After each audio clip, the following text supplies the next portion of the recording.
네, 여러분들 안녕하세요. 반갑습니다. 반갑습니다. 안녕하세요. 네, 자, 화면 공유 제가 이제 하고요. 강의를 시작하도록 하겠습니다. 자, 제가 오늘 이제 주역 강의를 한다고 그러고 왔는데요.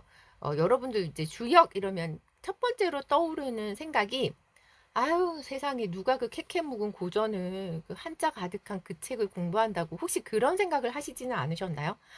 그래서 오늘 저는 3시간도 채 안 되는 짧은 시간이지만 여러분들에게 주역이 캐캐 묵은 고전이 아니라 여러분들 일상생활에서 바로 쓸 수 있는 바로 그런 거라는 걸 보여드리고 싶습니다. 3시간도 안 되는 이 강의를 듣고 나서 여러분들은 바로 주역 점괘를 뽑으실 수 있습니다.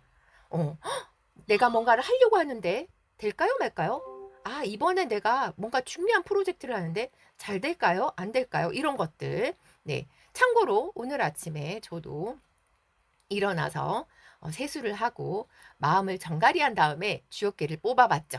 뭐가 나왔을까요? 오늘 대박. 선생님, 감사합니다. 네. 맞습니다. 좋다는 길게가 나와가지고 이따 강의 자료에 제가 넣어봤거든요. 그래서 이 캐캐 묵은 고전이 아닌 실생활에 살아있는 주역으로 오늘 한번 만들어 드리겠습니다. 자, 주역이 무엇일까? 주역은요, 한자로 이렇게 보통 쓰지요. 두루 주자에다가 바꿀 역자를 쓰고 있습니다. 자, 두루 주자를 쓰는 이 주는요, 보편적이며 천지사방을 포함한다는 공간적인 의미와 이 주나라 때 만들어졌다는 그 시간적인 의미를 담고 있고요. 역은요, 때에 따라 변화한다는 시간적인 의미와 장소에 따라 변한다는 공간적 의미, 그리고 누구나 쉽게 알 수 있다는 보편적 의미까지 담고 있습니다. 어머, 선생님, 주역이 어떻게 누구나 쉽게 알 수 있대요? 그 한자만 어려운걸요? 이렇게 생각하실까봐 제가 이게 보편적으로 쓸 수 있습니다 하는 걸 이제 오늘 알려드리려고 합니다. 위키백과에서 주역을 한번 검색을 해보면 이렇게 뜹니다. 유학에서 삼경 중 하나로 삼은 경전으로 세계의 변화에 관한 원리를 기술한 책, 이렇게 이제 나오는데요. 너무 어렵잖아요. 캐캐 묵은 고전이 아니라면서 어렵네, 이렇게 생각하실까봐 네, 조금 더 풀어서 쉽게 알려드리면 이 주역은요, 한 시대에 바로 한 번에 완성됐던 것은 아닙니다. 3번의 과정을 거쳤는데요. 자, 첫 번째, 5천여 년 전에, 어머나 세상에, 100년도 아니고 500년도 아니고 5천여 년 전에, 정말 역사가 오래됐죠. 그래서 여기 이제 타로, 수많은 타로가 있는데 그 중에서도 타로 중에 최고봉을 뽑으라 한다면 저는 단연코 주역 타로를 뽑습니다. 그리고 저는 이제 타로 강사다 보니까 여러 가지 타로를 다 쓰는데 뭐 페타로부터 시작해서 인간사를 보는 여러 가지 뭐 르노르만 카드, 뭐 호로스코프 벨링 카드 여러 개를 쓰지만 그 중에서 인간사에 관련된 어떤 복잡다단한 문제들을 풀 때는 제가 주역 타로 카드로 하거든요. 왜냐하면 이 카드 안에 정말 이 세상의 모든 일이 다 녹아 있기 때문입니다. 그리고 역사가 5천년이면 그 사이에 있었던 그 모든 것을 다 녹아서 담아냈다는 얘기가 되잖아요. 제가 강의하는 다른 카드, 르노르만 카드가 나폴레옹 시절에 만들어졌던 카드인데요. 거기에 비교도 안 되는 정말 유구한 역사를 가지고 있습니다. 자, 그리고 상고 때 이 보키 씨가 그 하늘과 땅, 이 만물을 살펴갖고 일단 괴를 먼저 그렸다고 하고요. 그리고 문왕과 주공 3000년 전에 그 괴를 그려놓은 거에다가 괴사와 효사를 또 덧붙입니다. 문왕과 주공은 부자지간의 관계였습니다. 그리고 여러분들이 많이 알고 계시는 공자님이 2500여 년 전에 이 주역에 대해서 또 10가지 방법으로 좀 더 사람들이 쉽게 이해할 수 있도록 하자 하는 좋은 취지로 주석을 달아서 12기 추가됐습니다. 그래서 이 주역은요, 세 분의 성현들의 지혜가 다 담겨 있고 한마음 한뜻으로 만든 동양 최고의 철학서다, 이렇게 이제 보통 얘기를 하십니다. 선생님, 선생님 주역이 철학서라고요? 아이고 난 점 보는 건 줄 알았는데 하시는 분들 계실까봐 알려드리는데요. 자, 제 표정이 어떤 표정이죠? 그 표정이잖아요. 메이야 하는 그 사극에 나오는 바로 그 표정인데요. 이 공자님이 가죽으로 엮은 책을 3번이나 해지게 만들 만큼 심취했던 그 주역이 사라질 뻔했답니다. 헉! 왜요? 자, 여기에서 오늘 첫 번째 상품이 걸린 문제 나갑니다. 자, 우리 공자님의 사당에 이런 글이 적혀 있습니다.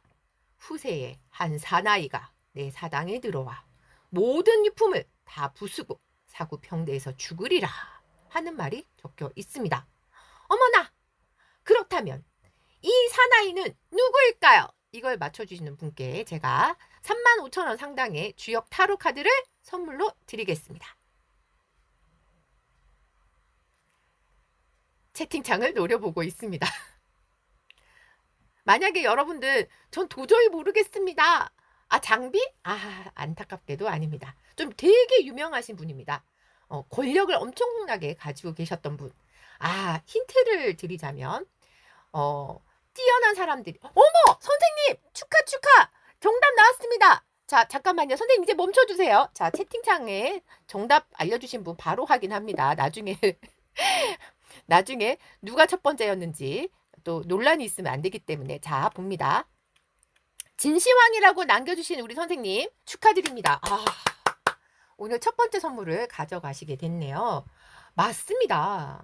진시황이었어요. 이 진시황이 분서객류라고 해서 자기가 가져온 이 권력을 오랫동안 유지하기 위해서 똑똑한 것들은 만들면 안 돼. 이런 이제 나쁜 생각을 가지고 모든 책들을 다 불태워버리고 지혜를 가진 사람들도 다 살아있는 상태로 생매장을 시키고 이런 식으로 했다고 하죠. 그래서 후세에 이런 어마어마한 나쁜 인물이 나타날 것을 예견한 우리 공자님이 걱정을 하십니다. 아, 우리 선생님이 당첨 한 번도 된 적 없으시다고. 아, 선생님 오늘 대박 기운을 가져가시는 걸로 네, 축하드립니다. 네, 앞으로 운수 대통하실 겁니다. 네, 오늘을 기점으로. 네. 네. 자, 이 공자님이 후세에 이렇게 나쁜 인물이 나타나서 그럴 걸 대비하신 거죠.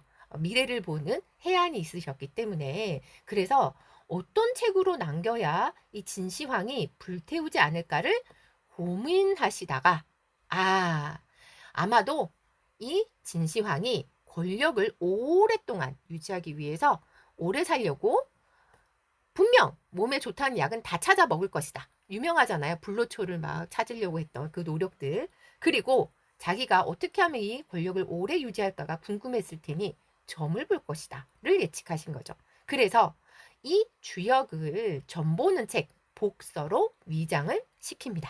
그래서 여러분들이 주역하면 점 보는 책? 이렇게 생각하셨던 건 바로 그때 당시에 이 주역을 살아남게 하기 위해서 위장을 시켰기 때문입니다. 자, 만약에 단순하게 이 주역이 그냥 점 보는 점 치는 책이었다면 이런 유명하신 주역의 대가분들 나락으로 떨어지잖아요. 절대로 주역은 그런 수준의 책이 아니라는 거. 네. 우리 선생님이 채팅창에 기본적으로 유식한 사람이 당첨되는군요라고. 선생님. 아닙니다. 이따가 나올 문제들은 또 쉬운 문제도 있고 제가 하는 강의 내용을 잘 들으셨다면 맞출 수 있는 네, 그런 문제들이 많이 있으니까 너무 절망하지 마세요, 선생님. 힘내세요. 화이팅. 자, 여러분들이 잘 모르셨겠지만 사실은요, 이 주역이 멀리 있었던 게 아니에요. 우리가 흔히 봤던 그 태극기에도 있었습니다. 자, 태극기를 제가 가져와 봅니다. 자, 여러분들 곤, 감, 리는 정말 많이 들어보셨죠? 네, 그런데 건이 하늘이고 곤이 땅이고 감이 물이고 리가 불이었다는 건 의외로 모르시는 분들이 많더라고요. 네, 자, 우리는 이 태극기에 중앙에 있는 이 태극부터 시작해서 이제 하나하나 주역을 배워보겠습니다. 자, 주역에는 몇 가지 철학이 들어 있는데요. 태극은요, 우리 이제 역학에서 말하는 우주 만물의 근원이라고 얘기를 합니다. 그래서 하늘하고 땅이 나뉘기 전에 이 세상 만물의 원시적인 상태. 그래서 뭐가 하늘이고 땅인지 아직 분화도 안 돼가지고 이 모양이 이렇게 요동치는 것처럼 보여지는 거죠. 자, 이 상태에서 이제는 음과 양으로 세상이 나뉩니다. 보통 양은요, 하늘, 남자, 위, 정신, 해 이런 걸 이제 나타낸다고 하고요. 음은 땅, 여자, 아래, 육체, 달. 그래서 양과 음이 서로 상대적으로 나옵니다. 자, 또다시 이제 사상이 또 나오는데요. 방금 나왔던 그 음양에서 음과 양으로 다시 나뉘어집니다. 그래서 태양, 소음, 소양, 소음으로 나뉘는데 이렇게만 제가 말씀드리면 아유, 이제부터 어려운 철학 시작되나 보다. 다들 또 기절하시기 때문에 이해하기 쉽게 그림으로 보여드립니다. 자, 태극에서 양과 음으로 나뉘었죠. 두 가지로. 자, 또다시 이 양과 음에서 또 나뉩니다. 양에서 양음, 음에서 양음 이렇게 나뉩니다. 그렇게 해서 나온 게 바로 사상이 됩니다. 자, 방금 보셨던 요 화면 제가 그대로 캡처해서 가지고 왔는데요. 자, 양과 양이 만나면 당연히 양밖에 없죠. 큰 양, 태양이 됩니다. 자, 양에서 음이 나오게 되면 큰 양에서 작은 양이 나왔잖아요. 소음이 됩니다. 자, 그리고 큰 음에서 양이 분환돼서 나오면 양은 조금밖에 없잖아요. 소양이 됩니다. 그리고 음과 음이 만나면 이건 음이 엄청나게 크잖아요. 그래서 태음이 됩니다. 이렇게 사상이 나뉘게 되는 거죠. 아마 여러분들 그 잘은 몰라도 한의원에서 사상체질 이런 얘기는 많이들 들어보셨을 거예요. 네, 그렇게 생각하시면 되겠습니다. 자, 예전에는요. 양과 음을 표시할 때 음은 이렇게 끊어져 있는 두 개로 나타내고 하늘은 양은 이렇게 작은 세 개로 나타냈다고 해요. 그래서 하늘은 1이자 3, 땅은 2 이렇게 나타냈었다고 합니다. 자, 하늘은요. 소통되고 연결되고 이어지는 그런 의미를 가지고 있고 땅은 불통, 단절, 끊어짐의 의미를 가지고 있습니다. 그래서 여기를 반드시 많이 띄워줘야 됩니다. 자, 괴의 구성은요. 이 세 개의 각각을 효라고 하는데요. 세 개의 효로 구성이 되어 있습니다. 자, 맨 아래는 지, 가운데는 사람, 맨 위는 하늘. 천인지는 여러분들 많이들 들어보셨죠? 네. 자, 이렇게 쭉 길게 하나로 이어진 걸 양효라고 하고요. 짧게 끊어서 되어 있는 걸 음효라고 우리는 부릅니다. 자, 아까 제가 이렇게 세 개로 되어 있는 게 양이라고 했잖아요. 그래서 양은 세 개, 세 개, 세 개를 더해서 숫자 9로 나타나고요. 음은 두 개, 두 개, 두 개죠. 그래서 숫자 6으로 나타납니다. 그래서 여러분들이 이제 주역책을 보시다 보면 9, 5가 어쩌고 6, 3이 어쩌고 막 이런 내용들이 나와요. 그건 바로 양효인지 음효인지를 나타내는 얘기가 됩니다. 자, 아까 이 태극에서 양음이 분화되고 다시 양음으로 또 다시 또 분화돼서 요 작은 양에서 또 양음이 또 나뉘는 겁니다. 요 음에서도 양음, 여기서도 또 양음, 여기서도 양음. 그래서 여러분들이 알고 있는 팔괘가 만들어졌어요. 만들어진 방법이 되게 심플하죠. 그냥 단순하게 양음, 양음 계속 나뉘기만 했던 겁니다. 자, 그러면 이 팔괘가 무엇을 나타내는 것인가 지금부터 이제 알아볼 텐데요. 자, 방금 보셨던 요 팔괘 고유의 번호가 있습니다. 자, 그 각각의 번호 지금부터 알아볼게요. 자, 방금 보셨던 그 화면을 제가 그대로 캡처해서 왔는데요. 그 중에 첫 번째 조합, 양, 양, 양으로 되어 있는 바로 이 조합을 옆으로 가져오면 기다란 짝대기 3개가 나오게 되죠. 네, 그래서 양만 3개가 모여서 하늘을 의미하는 건이 됩니다. 네, 예전엔 제가 그 주역 강의 처음 할 때는 이렇게만 그냥 보여드렸거든요. 그랬더니 아, 선생님 이거 머릿속에 남지 않아요. 기억하기 어려워요 하시더라고요. 그래서 이미지를 가져와 봅니다. 자, 파란 하늘 위에 두둥실 구름 3점이 떠 있네. 이러면 이제 이미지를 기억하시면 잊어버리지 않으시니까. 그래서 이 천은요. 밝고 무한히 뻗어나가는 말 그대로 끝없이 펼쳐지는 그 하늘의 양적인 기운 이걸 나타내는구나 하고 생각하시면 됩니다. 자, 굳세고 밝은 양의 모든 특성을 가졌는데요. 인물에다가 넣자면 보통 어머니와 아버지 중에 아버지가 양의 기운을 대표하시는 분이 됩니다.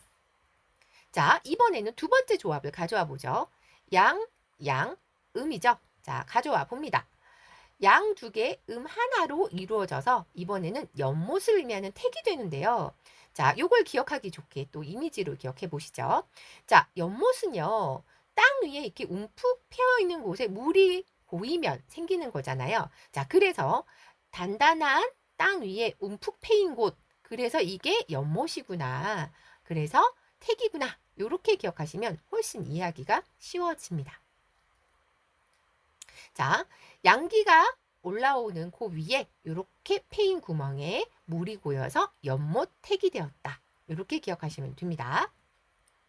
자, 이번엔 세 번째 조합인데요. 이렇게 해서 가져가면 양이 되죠. 바로 이건 불이 되는데요.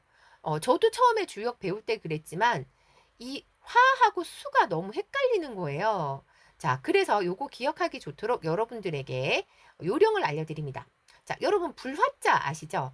불화자는 양쪽에 점으로 이렇게 나뉘잖아요. 지금 이 모양이 가운데에서 양쪽으로 나뉘었기 때문에 불화랑 비슷하네 이렇게 기억하시면 잊어버리지 않습니다. 자, 보통 화가 나오면 하늘에 해가 떠서 훤히 세상을 밝혀주는 것 같은 이제 그런 느낌으로 기억을 하시고요. 하늘에 해가 걸려있네 이런 의미로 걸려있다 이런 의미로 많이 쓰여집니다. 자, 그 다음 양, 음의 조합을 가져와 봅니다. 자, 이건요. 하늘에서 과광광 하고 튀는 번개를 형상화했다고 합니다. 자, 보시면 하늘에서 번개가 쳐서 여기 지금 깨졌죠. 네, 그런 이미지로 기억하시면 번개를 훨씬 더 오래 기억하실 수 있을 겁니다. 자, 보통 이제 번개가 나왔을 때는 뭔가 움직인다는 그런 의미로 생각을 하시면 되는데요. 번개가 가만히 있는 게 아니잖아요. 하늘에서 이렇게 번개가 쳐서 내려오기 때문에 항상 이 번개가 나왔다면 뭔가 움직임이 있구나 하는 걸 알 수가 있습니다. 그래서 만약에 여러분들이 8개만 배운 상태에서 내가 주역 다 모르고 딱 8개만 아는데 내가 이번에 내신을 썼는데 발령 나서 갈 수 있을까요가 궁금하다. 그렇다면 8개의 괴를 뒤집어 놓고 자, 뽑아 보시는 겁니다. 그런데 내가 뽑은 그 괴가 이 번개를 의미하는 뇌괴를 뽑았다면 선생님은 이동할 수 있는 게 되는 거죠. 왜냐하면 이 번개가 움직임을 나타내기 때문입니다. 보는 법 되게 쉽죠. 8개 중에 하나를 뽑아서 내가 앞으로 어떻게 될지 그 기운을 읽을 수 있는 거예요. 이제 앞으로 64개를 더 배우실 건데요. 64개를 다 배우시고 나면 여러분들 이제 도사 되시는 겁니다. 네, 할 수 있습니다, 여러분. 화이팅이요. 자, 이번에는 요 조합인데요. 자, 맨 아래에 위에 두 개는 양으로 되어 있는 이 조합은 자, 바람을 의미하는 손 혹은 풍이라고 부릅니다. 여러분들 혹시 이 창호지 바른 이 옛날 집에서 주무셔 본 적이 있는지 모르겠는데요. 요 틈새로 정말 칼바람이 들어오거든요. 그래서 이 모양이 이 닫혀 있는 문 틈새로 들어오는 바람, 딱 괴의 모양이 그걸 형상화하고 있습니다. 요건요, 요 아래쪽에 있는 틈새로 들어오는 바람도 되지만 여러분 이 공손하게 내 자신을 낮추라는 그런 겸양의 의미도 가지고 있습니다. 자, 이번에는요. 음으로 되어 있는 이걸 가져와 봅니다. 자, 끝없이 흘러가는 물의 이미지인데 아까 제가 화는 어떻게 하면 기억하기 좋다 하고 알려드렸잖아요. 수는요, 반대입니다. 아까 화는 가운데가 음이고 위아래가 이어져 있었잖아요. 화와 수는 반대다. 이렇게 기억하시면 아마 헷갈리지 않으실 겁니다. 아까 화는 가운데 떨어진 걸로 여러분들이 불화자를 연상시켜서 기억하실 테니까요. 자, 보통요, 주역괴에서 수가 나오면 굉장히 험난하고 안 좋은 것을 의미합니다. 그래서 예를 들어 아까 우리가 8개로 하나를 뽑아서 내가 이번에 발령이 날까를 봤다면 내가 오늘 강의를 하겠는데 오늘 강의 어떨까 하고 괴를 딱 뽑았는데 8개 중에 수가 나왔다면 어떤 의미가 될까요? 아, 눈물 나는구나. 아, 오늘 나는 벽 보고 강의하는 것 같고 반응도 없고 정말 눈물 나는구나. 이렇게가 이제 되는 거죠. 하지만 오늘은 아닌 걸로. 오늘은 화 같습니다. 제가 볼 때는 아주 뜨거운 반응이 아닌가. 네, 그렇게 생각이 드네요. 자, 그래서 주역계에서 이 수가 들어가잖아요. 그러면 수가 들어가 있는 괴들은 보통 힘든 괴들이 좀 많습니다. 네, 눈물 나는 괴가 되는 거죠. 자, 이번에는 산입니다. 자, 요런 조합이 되는 거죠. 맨 위는 양, 아래는 음으로 되어 있는 조합이 됩니다. 자, 이건요, 산의 모습을 생각해 보시면 좀 기억하기가 좋은데요. 자, 산은 위에가 이렇게 막혀 있잖아요. 속에는 부드러운 흙으로 채워져 있고, 딱 형상이 바로 그 산의 모습을 그대로 담고 있습니다. 자, 이 산은요, 아까 수도 눈물 났지만 산도 참 답답합니다. 왜? 내가 나아가려고 하는데 여기서 잘 나가려고 하는데 위에서 꽉 막고 있는 형상이 되거든요. 네. 그래서 만약에 똑같은 질문을 이번에 발령이 날까요? 라고 했는데 아까 뇌괴가 나왔다면 이동할 수 있다는 거지만 만약에 이괴가 나왔다면 내가 나가려고 하는데 꽉 막혔네. 못 가겠네. 하고 리딩을 할 수가 있는 거죠. 자, 이번에는 마지막 남은 지인데요. 다 싹 다 음으로 되어 있습니다. 자, 이 음은요. 모든 것을 포용하는 바로 엄마 같은 그런 이미지를 가지고 있어서 보통 이 지가 나오게 되면 모든 것을 포용하는 정말 가슴이 넓은 그런 의미를 가지고 있습니다. 모든 것을 키워내는 엄마 같은 존재다. 이렇게 기억하시면 되겠네요. 자, 이제 여러분들 8개를 다 배웠습니다. 자, 이 8개의 기본 의미. 첫 번째, 하늘 같은 굳건함. 그리고 이 태는요, 조금 있다가 우리가 이 인물들에 빗대어서 볼 텐데요.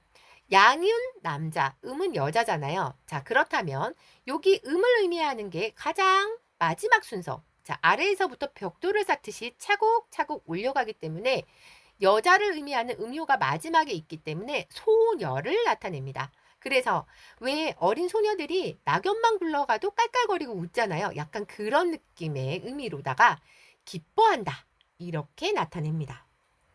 자, 그 다음 화는 아까 제가 하늘에 해가 중천에 걸렸네. 그런 의미라고 했죠. 그래서 중간에 걸림이라는 의미. 그리고 번개는 움직인다고 했죠.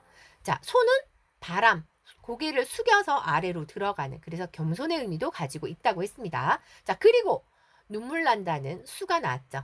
빠져서 흠한, 그러니까 물에 빠져서 허우적대는 그런 느낌. 자, 산은 내가 나가고 싶은데 막히는 그런 느낌. 그리고 마지막에 모든 걸 다 포용하는 엄마 같은 지, 땅이 있었습니다. 자, 그래서 우리는 1번부터 8번까지 8개의 괴를 벌써 다 배우셨어요, 여러분들. 네. 자, 그러면 이 1번부터 8번까지의 이 괴들은요, 고유의 번호라서 1번이라는 숫자는 항상 하늘을 나타냅니다. 그리고 8번이라는 숫자는 항상 땅을 나타냅니다. 그래서 그 고유의 번호기 때문에 보통 이제 주역 공부하시는 분들은 숫자까지 넣어서 이렇게 외우세요. 오손풍, 육감수, 팔곤지 이런 식으로 외우시기도 합니다. 그런데 그러면 너무 길잖아요. 그래서 저는 보통 강의를 할 때 이렇게 말씀드립니다. 천택, 화래, 풍수, 산지 이렇게 딱 8음절만 알고 계시면 아, 무슨 괴구나 하는 걸 여러분들이 아실 수 있는 거죠. 자, 그렇다면 지금부터 시험 보겠습니다. 시험 볼 줄 몰랐죠? 주무실 수 없도록 만들어 드립니다. 자, 괴와 의미를 이미지를 보고 연결을 해 보실 텐데요. 자, 제가 사진을 찍어 볼 터이니 아래쪽에 있는 1번부터 8번 중에 몇 번인지 숫자를 채팅창에 남겨보시겠습니다. 자, 첫 번째, 이건 몇 번일까요? 채팅창, 오! 야, 선생님들 감사합니다. 진짜 이 온라인 강의는 이 반응이 없으면 정말 벽 보고 강의하는 것 같아서 정말 속상한데, 야, 오늘은 화 많네요. 아, 뜨겁습니다. 반응이. 감사합니다. 맞습니다. 5번째. 자, 그렇다면 두 번째, 이 연못은 몇 번일까요? 오, 좋아요. 아우, 막 제가 신이 나네요. 오늘 선물 많이 풀어야 될 것 같습니다. 네. 자, 좋습니다. 자, 그렇다면 이건 뭘까요? 그렇죠. 아까 파란 하늘에 두둥실 떠 있는 구름 3개. 맞습니다. 1번. 자, 그렇다면 이건 뭘까요? 끝없이 흘러가고 있는 물을 형상화한 거죠. 자, 몇 번일까요? 아, 그렇죠. 맞습니다. 6번이 됩니다. 자, 그렇다면 이건 활활 타오르는 불이죠. 아까 제가 불화자를 기억하시면 헷갈리지 않습니다 했던 거 맞습니다. 3번이 됩니다. 자, 이건 하늘에서 쾅쾅쾅 번개가 쳐서 괴가 깨졌다고 설명드렸죠. 맞습니다. 4번이 됩니다. 네, 그리고 모든 것을 포용하는 이 땅은 모든 음이 다 들어가 있는 그렇습니다. 마지막 팔곤지 8번이 됩니다. 자, 그리고 내가 발령나서 가고 싶은데 꽉 막혔어. 산 카드가 되는 거죠. 네, 좋습니다. 자, 이걸요, 여러분들 이미지로도 기억하실 수 있어야 되고요. 이렇게 문자로 된 것도 연결해서 다들 알고 계실 수 있겠죠? 네, 그래서 요건 시간 관계상 생략하겠습니다. 제가 하나라도 더 알려드리고 싶어서요. 자, 우리 그러면 이제 이 8개의 의미를 한번 확장해 보겠습니다. 아니, 선생님 8개 가지고 뭘 한다고요? 하실까봐 어디까지 우리가 이 8개를 쓸 수 있나 보죠. 자, 아까 8개를 우리가 이제 다 배웠는데요. 숫자도 다들 또 배우셨고, 원리는 아주 단순했습니다. 큰 양과 큰 음, 거기서 또 양음으로, 또 양음으로. 자, 또다시 양음으로, 양음으로 나뉜 것 뿐이었습니다. 그래서 8개는 굉장히 단순한 양과 음만 가지고 만들어졌다는 걸 알 수가 있었죠. 자, 이걸 이제 가족에다가 넣어봅니다. 자, 잘 들으셔야 돼요. 자, 아까 양으로 되어 있는 건 아버지를 의미한다고 했잖아요. 그쵸? 자, 여기 양은 남자를 의미한다고 하는데 만약에 그 양이 첫 번째 나온다면 첫 번째 남자가 될 테고 두 번째 나온다면 두 번째 남자, 세 번째 나온다면 세 번째 남자가 되는 거죠. 자, 그래서 수와 산에 인물을 넣어보는 겁니다. 자, 첫 번째 나왔으니 장남, 가운데 나왔으니 중남, 마지막에 나왔으니 소남. 이렇게 가족들 중에서 첫째 아들, 둘째 아들, 막내 아들 이렇게 할 수가 있는 거죠.